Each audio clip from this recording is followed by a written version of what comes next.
প্রথমে পেঁয়াজ দিলাম, সাদা জিরে দিলাম,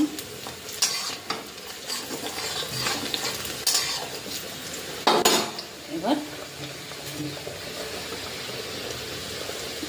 জিরে, ধনে পাতা,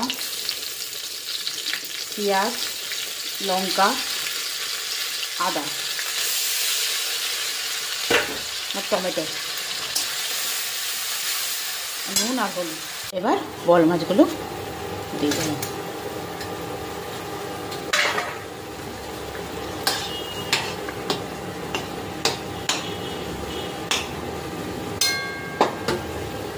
বল মাছের ঝাল রেডি। একটু ধনে পাতা দিয়ে দেবো আর দিয়ে দেবো দুটো কাঁচা লঙ্কা। এবার নামিয়ে দেবো। কালারটা অতুলনীয় হয়েছে আর ঝোলটা টেস্ট করে দেখলাম অসাধারণ।